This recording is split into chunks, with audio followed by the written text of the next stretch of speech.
ทักทายสบายดีพ่อแม่พี่น้องและ FC ที่เคารพและฮักแพงมือนี้คมอยู่ที่หมู่บ้านปาลูได้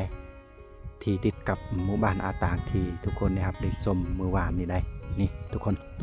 ผมอยากพาทุกคนได้รับชมหมู่บ้านที่ว่าอากาศหนาวไรกว่าอากาศร้อนที่อ้อมหอบภูผาป่าไม้ทางพุ่นเฮาก็สามารถเห็นเบิ่งได้น้ำเมฆน้ำหมอกทุกคนเนาะข้ามไปทางหน้าพุ่นก็จะเป็นเวียดนามได้นี่แหละผมจะพาทุกคนและพ่อแม่พี่น้องจะเข้าไปลินในหมู่บ้านปาลูเนาะหมู่บ้านอาตางเขาจะกลับมาได้พูนแหละทุกคนเนาะบ้านอาตางในมื้อนี้เขาจะไปพร้อมด้วยคุยคนมักเลาะคือเก่านี่สวัสดีเด้อสวัสดีทุกคนเนาะอากาศดีหนาวร้ายหนาวร้ายเนาะช่วงนี้ก็จะเป็นเดือน4เดือน4ทุกคนก็น่าจะฮู้แม่นแหละเดือน4มันร้อนเนาะอากาศร้อนแม่นแหละแต่ว่าทางภาคใต้เจ้าหนาว ยอมรับว่าหนาวเพราะว่าเนื่องจากว่าติดกับเวียดนามเฮาเคยไปลินอยู่เวียดนามนี่ยามนี้หนาวอีหลีทุกคนเนาะกะยอมเด็กน้อยเนาะทั้งแม่นว่าอากาศหนาวแต่ว่าเด็กน้อยนี่เบิ่งเขาเจ้าใส่เสื้อผ้าหน้าแพรเพิ่นมื้อนี้เอาเลยเอ้ยนี่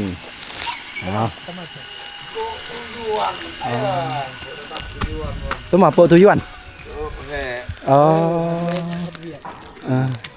เพิ่นจะไปเวียดนามนี่ไปเฮ็ดเวียกเพิ่นแหละไปรับจ้างไปเวียดนามเพิ่นก็สิใส่ด้วยรถจากเวียดนามประมาณนี้ได้นี่เพิ่นสิเดินทางไปเวียดนามงายวนกี่เงียดแกเงียดเลยยวนโอ้เอาว่าอยู่เวียดนามนี่หนาวเนาะเพิ่นว่าก็ธรรมดาบางหมู่บ้านบางชนบทนี่เราว่าหนาวอีหลีเลยบางหมู่บ้านก็ธรรมดาแล้วว่าซ้ำกับอยู่บ้านเฮานี่แหละเหรอเฮ้ยแก้วอันเนาะเด็กหน่อยเอาแก้วมันเอาหมูก้อยเฮ้ยมีแต่แพงขอบใจน้ำวิตามายนนะกำเอิญต้องย่าขอบใจกับเจ้าบูฮูเฮาต้องว่ากำเอิญกับเจ้าฮูเพราะว่าออกเวียดแน่อย่านี่กำเอิญเด้อเอานั่งแต่แพงเด้ย่าเยิ่มกำเอิญเลยนั่งนี่ตาแพงเด็กน้อยเพิ่นว่าดีๆแน่นี่เด็กน้อยผู้ชายมีคำหูนะเพิ่นว่าเวลาแขกคนเอาให้ดีๆแน่แล้วว่ะก็แม่นความลาวแหละเอายังสิเลาะตื่มนี่ก็จะมีคานขายเครื่องหลายห้านเติบในหมู่บ้านเพิ่นเนาะจะเป็นห้านซ่อมแปลงรถจักรแล้วก็ห้านขายเครื่องเพราะว่าจะเป็นผักหญ้าหรือว่าซีนอย่างต่างๆหรือว่าแช่เย็นแช่แข็งเนาะก็มีอยู่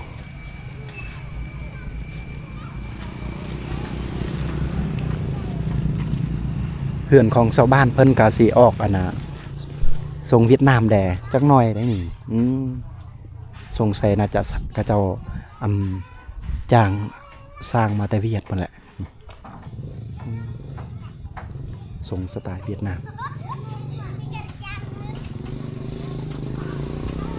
หากเห็นต้นโบแมนต้นหากเห็นป้าเวนออกมาสบายดีเป็นชัวยามามีหมามาตาจ้ามาแต่ปลูกมันต้น เขาถามว่าเฮ็ดกินบ่ อ๋อเพิ่นว่าปลูกแล้วแล้วบ่ขึ้นมาแล้วก็เลยไปเอาไปปลูกต่อเอ้ยน้ำเด้อเนาะกิอย่าปิดปะเลยบ่น Hepit pra đợn đồ อ๋อตะลิมมาอย่าปิด kia nà mòn pra chuan đơn chít riêu โอ้นึมมันเตอะกันแล้วไงย้อน một con tự cái lo hạt dồn hạt khuan nó hạt dồn โอ้ pra đố cả hạt dồn chợt Ồ. mà nằm hạt yel đỡ mà mang cái yel เลยมันก็ใส่เลยมาอันเกยเลยมา cho tới một cái xay lên mà một cái xay sung mì โอ้โอเค ทุกคนทำอิฐเฮาถามชาวบ้านเพิ่นว่าน้ำที่เพิ่นใส่นี่ได้เสียเงินบ่เพิ่นว่าเสียเนาะเพราะว่าเขาเจ้าเจาะกระแม่นและน้ำที่ว่าเพิ่นเจาะน้ำบาดาล10 ล้านดงนี่น้ำตัวนี้เพิ่นเสียเทื่อเดียวว่ะเฮาถามหลายเทื่อว่าเพิ่นว่าเสียเสียเทื่อเดียว10 ล้านดง แต่ว่าน้ำที่ว่าเขาเจ้า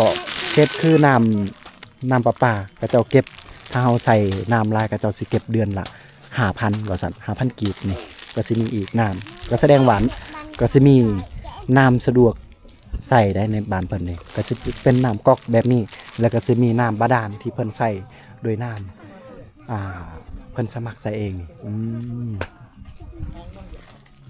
อีกกินน้ำมันเด้อบ่เลยไว้ว่านั้นเด้อสิไปลินก่อนเอากำเอิญเนี่ยเยอะขอบใจเพิ่นว่าคือบ่ให้คือบ่ขึ้นกินข้าวกินน้ำก่อนครับขอบอกขอบใจก่อนขอบใจเพิ่นชวนให้เฮาขึ้นกินน้ำบ่นารอ เฮาถามว่าเด็กน้อยเอิ้นอีหยังนี่เพิ่นกำลังกอกมือใส่หมู่เพิ่นพูนน่าจะว่า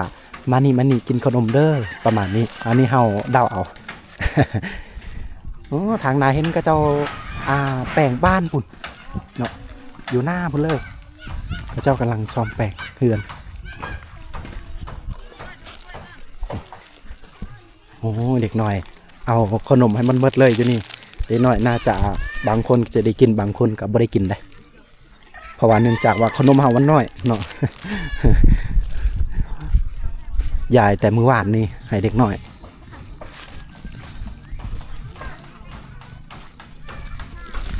จะแก้วเนาะเยอะนังเบี้ยโนนำกันนาบนจานช่วยกันนาบนเฮะเอ้ยนี่อย่าเอาเอี้ยนเลย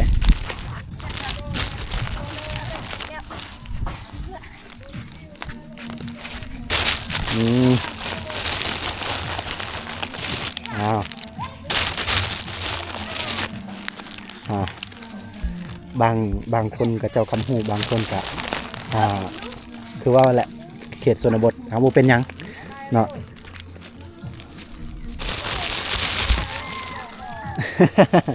โอ้ทางพุ่นกับซิมี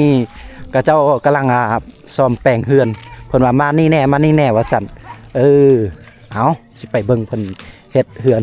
เบิ่งวิถีชีวิตชาวบ้านเพิ่นก่อนนี่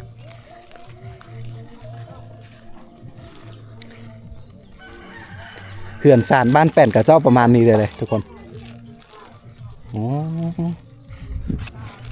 อยู่อ้อมหอบกับธรรมชาตินี่ต้นไม้ใบหญ้าเขียวๆงามๆเลยเด็กหน่อยบ่ใส่เสื้ออีกแหละเดี๋ยวไอ้อย่าเอามันมาก่อยอย่า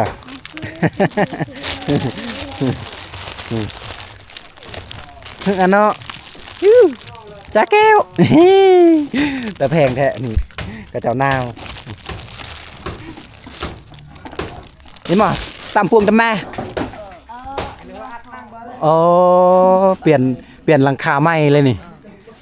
หลังคาเก่ามันสุดโทรมไปก็เปลี่ยนใหม่เลยนี่เอาสู้ส้มเซยนี่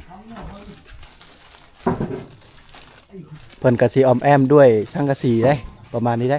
เพราะว่าเนื่องจากว่าบ้านเพิ่นนี่อากาศหนาวหลายกว่ากับธรรมดากับฮ้อนแน่กับบ่แน่และใส่สังกะสี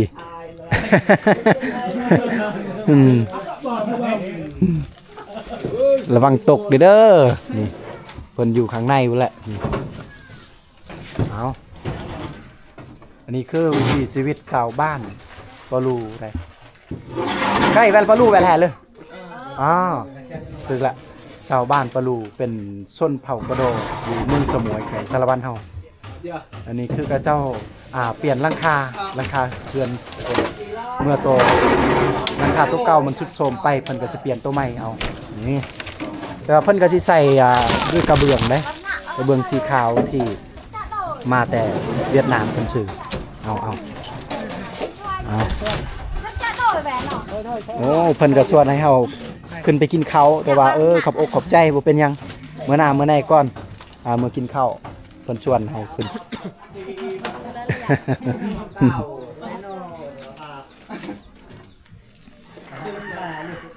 เพิ่นก็เคยเห็นเฮาอยู่ออกโทรทัศน์หรือว่าอยู่ซองเก่าประมาณนี้เด้เยอะขอบใจเทื่อหน้าเทื่อไหนก่อนเพิ่นชวนให้เฮาขึ้นไปกินข้าวกินน้ำก็บ่เป็นหยังเนาะก็ต้องขอโทษขออภัยนำสวรรค์เพิ่นหลายๆเด้อที่บ่ได้ช่วยให้งานเนื่องจากว่าเฮาก็มีเวียกขออภัยหลายๆที่บ่ได้ช่วย เฮาก็ยังสิไปต่อเอาประมาณนี้เด้อทุกคนเดี๋ยวเฮาจะเลาะเดินบ้านก่อนเด้อในนั้นเด้อขอบคุณขอบใจหลายๆเด้อ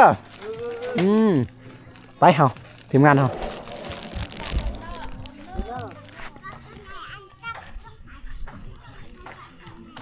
ตัวนี้น่าจะเป็นคอกแบะป่ะมันกอมแบะโอ้เขาว่าไม่ยังอันนี้คอกแบะป่ะเพื่อนว่าแม่เด็กหน่อยnhẹ độ nhà trà kẹo ăn ngon năng joโอ้มาถามว่าผู้ใดแน่ที่ยังบ่ได้ขนมสวัสดีเด็กน้อยนี่เอาน้อยนี่จ้าน้อยนี่จ่าแก้วแปลว่ากินข้าวนมอันมันได้ไงไก่เยอะจ่าแก้วนางบาดไปนะเนาะถ้าว่ายังอีก 2-3 คนนี่เด็กน้อยก็สิเพียงพออยู่อันมานี่กระเจ้ากาอมแอมด้วยไม่พุงได้กระเจ้าสับเอาจึงสีได้ทุกคนเนาะนี่เอาจะแก้วฮะนางไอ้ยม ระวังโตเนอะเอาโตล่าใช่จุ๊บไอ้มาระวังเด้อตกเด้ออ้าวไอ้เอ้ยกระแพงแท้ยายให้เด็กๆให้เพิ่นมีความสุขเนาะนี่สุดยอดเลยเมื่อไม่ตามจนเมื่อไม่ตา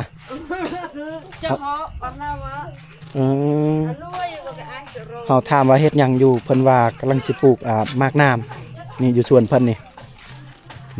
โอ้แม่นและนี่มีหมักน้ำมีหมักเครือต้นกล้วย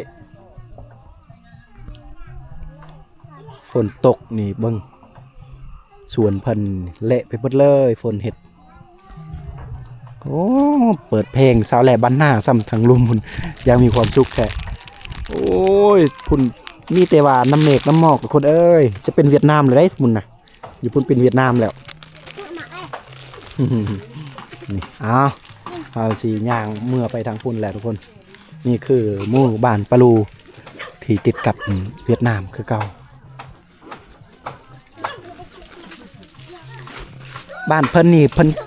หูภาษาเวียดหลายกว่าภาษาลาวบางคนก็หูอยู่ภาษาลาวแต่ว่าบ่ปานใดแต่ว่าบ้านเพิ่นนี่ถ้าเว้าภาษาเวียดเพิ่นก็สิเข้าใจแล้วก็บ้านเพิ่นนี่ปากเว้าภาษากะโดได้เรียกว่าชนเผ่ากะโดน้องมาเฮาละบ้านเพิ่นนี่ก็จะนับถือผีบรรพบุรุษเลย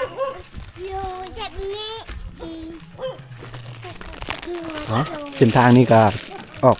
มาทางนี้ก็จะเป็นเส้นทางดำคือเก่าเนาะนี่ไปนี่ก็สมัครไปบ้านอโศกคนและเรือไปเมืองเวียดนามไปทางนี้ก็สมัครไปเมืองสมุยแขวงสารวันไปเมืองเขาเองแต่นี่ไปเมืองกับวังประมาณ30 ลักสำนันเลยบ้านเพิ่นนี่ถ้าตื่นตอนเช้าเฮาอยู่จุดนี้เฮาสามารถเบิ่งเห็นแบบ360 องศามันก็สิสูงเนาะเบิ่งทางพุ่นโอ้เนาะสามารถเห็นได้น้ำหมอกเต็มเลยแล้วก็แนมไปเบิ่งพุ่นเนาะข้ามไปเวียดนามพุ่น ก็มีแต่น้ำหมอกเลยได้ทางนั้นนะทางเราตื่นตอนเช้าทุกคนแต่ว่าตอนนี้ก็ประมาณ11โมงก็ยังน้ำหมอกก็ยังบ่จางหายอย่าคล้ายคือปากซองแดนหนาวพุ่นเลยถ้าทุกคนก็ไปประเทศลาวอยากไปเที่ยวบอนที่ว่าหนาวกับปากซองประมาณนั้นเลยอันนี้คืออยู่เมืองสมุยหลายคนก็ฮู้ว่าเมืองสมุยก็จะเป็นอีกเมืองหนึ่งที่ว่าหนาวที่สุดเลยของสารวัตรเนาะก็เมืองสมุยนี่แหละหนาวเอานี่คือสารบ้านแปลนชาวบ้านเพิ่นก็จะออมหอบอันนี้กับปลูกหัวสีไข่นี่ทุกคนภาษาไทยเอิ้นนี่อะไรหัวสีไข่ตะไคร้บ่อีหยัง บ่แม่นสับตะไคร้อีหยังเฮ้ยขออภัยเนาะบางคำศัพท์เฮาก็ฮู้ภาษาไทยบางคำศัพท์เฮาก็บ่ฮู้อันนี้ก็คือหัวสิงไข่เอาทางนี้ก็จะเป็นเพิ่นปลูกนี่ยาสูบแล้วก็สาลีแล้วก็มักเพชรชาวบ้านเพิ่นก็สูบยาแบบพื้นเมืองเนาะที่ชาวบ้านเพิ่นปลูกนี่หลังคาบ่แม่นแม่นแหละหลังคาก็ใส่กระเบื้องคือว่าบ่แม่นเนาะจะเป็นหลังคาสีขาวแล้วก็ประมาณนี้ได้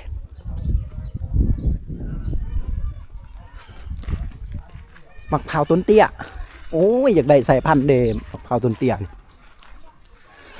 เป็นมากเลยสำนี่โอ้น่าจะกินบ่ได้เถอะเนาะหรือว่ามันแก่แล้วทุกคนเฮาบ่ฮู้ยังน้อยเนาะอาจจะได้เพราะว่ามะพร้าวต้นเตี้ยนี่มันจะซ้ำนี่แหละมากมันนี่ทางลุ่มก็สิมีน้ำได้จะเป็นน้ำห้วยบ่ฮู้ว่าห้วยหยังน่าจะเป็นห้วยตะเรียบบ่ย่านว่าแม่นได้พุ่นหรือว่าเซตะเรียบ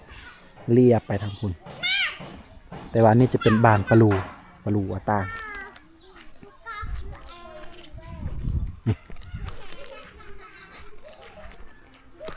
ทางนี้ก็จะมีแต่ส่วนของชาวบ้านเพิ่นเฮ็ดนี่เฮือนซานบ้านแปนทรงดั้งเดิมทรงโบราณสมัยเตกีเอาขนมเฮาก็ยังตัวน้อยเดียวเนาะเดี๋ยวสิหาใจให้เด็กน้อยผู้ที่ยังบ่ทันได้แต่ผู้ที่ได้แล้วก็ต้องขอโทษเข้าไปเอายายไปแล้วน่าจะทางหน้าพุ่นแหละเดี๋ยวไปเบิ่งทางหน้าไปก่อน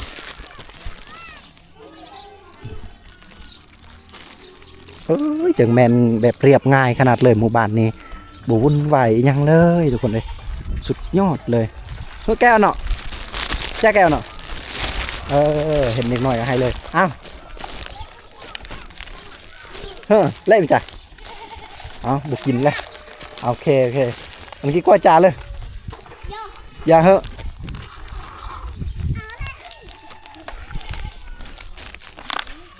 แล้วนั่งกล้วยอยู่โอเคโอ้ยังซองพอดีเบิดเลยยังจะ2 ถุง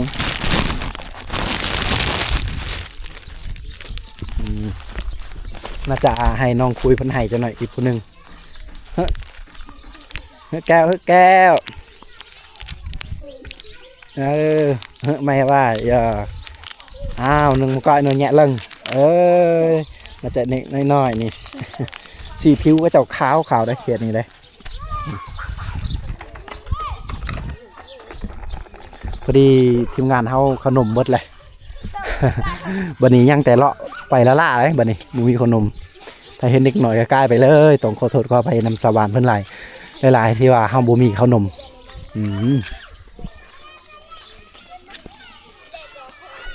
โอ้อย่าคายคือวายก็เจ้าเห็ดเฮือนหีดเลย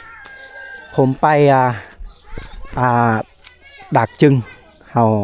ผมจะเห็นเฮือนแบบนี้ก็เจ้าสิเห็ดอย่าคายคือทางเทิงพุ่นมีหัวเขาเลยเนาะก็จะมีเขาหน่อยหนึ่ง2 ข้างเลยกับบูฮูความหมายแนวไหนตัวนี้ขมส่วนพอกระโดคือกันแต่ว่าบูฮูความหมายเพราะว่าจะเป็นเฮากับเกิดรุ่นแบบรุ่นลูกรุ่นหลานกับบูฮูบ่เข้าใจแต่ว่าพ่อแม่ก็เจ้าก็น่าจะมีเอกลักษณ์อันใดอันหนึ่งนี่ หรือว่าเขาเจ้าเฮ็ดแบบเอาไว้มันงามซื่อๆบ่หรือว่าแนวใดทุกคนเนาะผมบ่เข้าใจคือกันก็งามเด้สุดยอดเลยนี่มันจะมีเขาหน่อยหนึงนี่จะเป็นเอกลักษณ์อีหยังทุกคนแต่ว่ามุงด้วยกระเบื้องสีขาวถ้าว่ามุงด้วยหญ้าก็แห้งคือไปเลยคืออยู่กะลึมนี่ก็เจ้าหรือว่าอยู่ดักจึงอยู่กะลึมอยู่แขวงไสกองก็เจ้าสิมุงหญ้าเลยถ้าเป็นเฮือนแบบนี้แต่ว่าเพิ่นก็สิมีแบบแกะสลักอหยังสักอย่างนี่ทางหน้าโอ้ยมืดบ่เห็นนี่เพิ่นก็สิแกะนี่เนาะก็จะเป็นดอกไม้ทางเทิงเพิ่นก็สิแกะแบบนี้สลักดอกไม้ให้แน่นี่เหือนใหญ่เหือนมันนี่เหือนใหญ่เหือนยาวไปเลยโอ้โหโอ้ขนมยังนำคุยแหละนี่น้องคุยเพิ่นก็ได้ยายให้เล็กน้อยใครแน่แต่ว่าคมเบิดเลยทางเทิงพุ่นก็คือกันเด้เนาะเพิ่นสิแกะเอาจังซี่เลยแปลกเนาะคุยเนาะเบิ่งหลังคากับเจ้า แกะสลักแบบคือเขาควายเข้าอีกอย่างสักอย่างแล้วมีความหมาย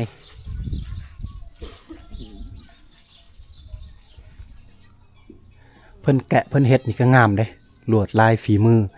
แบบคนโบราณแท้ๆนี่อ๋อคู่มือนี่เบิ่งยากเลยคู่มือนี่ก็เจ้าจะน่าจะบ่เฮ็ดได้แบบนี้เลยนี่เพื่อนตะกี้นี่โอ้สุดยอดเพิ่นเฮ็ดนี่ก่อนมันสิได้ก่อนมันสิเป็นแบบนี้ก็ต้องใส่เวลาเติบเลยโอ้โหนี่อีกหน่อยพอดีมาเลยแต่ว่าอยู่กองตารางเฮือนเพิ่นนี่ก็มีโฮงซี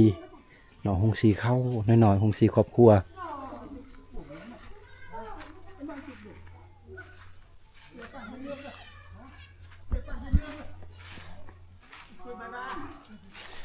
ตัวนี้ก็จะเป็นกระพาเด็กน้อยไปหาฟืนหาไฟโอ้นี่สุดยอด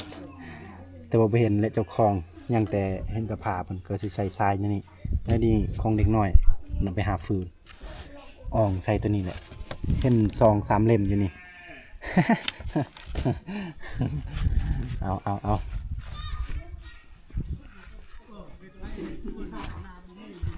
ขอขอบใจทุกคนในไลน์และพ่อแม่พี่น้องที่รับชมวิดีโอของลูกของหลานคมในมื้อนี้ที่ได้บันทึกวิถีชีวิตชาวบ้านหมู่บ้านปะลูอาต่างทุกคนก็ประมาณนี้ได้ที่เฮาได้รับได้ชมได้เบิ่งได้เห็นเขตหมู่บ้านเพิ่นก็บ่ได้มีหยังหลากหลายทุกคนก็คือเรือนซานบ้านแปนก็ยังมีแบบสมัยดั้งเดิมที่เฮาเห็นเลยแล้วก็ยังมีที่ว่าทันสมัยแน่แล้วก็บ่ว่าจะเป็นพวกก็ยังมีให้เห็นในหมู่บ้านนี้ก็หลายครอบครัวเติบได้ก็ประมาณ40-50ครอบครัวเฮือนได้ทุกคนสุดยอดนกแอมนี่น้อยๆนี่โอ้ยแซวๆอยู่อ๋อเสียงอันนี้คือเสียงธรรมชาติแล้วก็เบิ่งทางนี้ก็จะมีเด็กน้อยถ้าบ่ไปก็บ่เห็นถ้าบ่มาก็บ่ฮู้นี่แหละข้ามไปทางพุ่นเนาะทางนาพุ่นก็ประเทศเวียดนามอยู่นี่ก็เจ้าใส่เ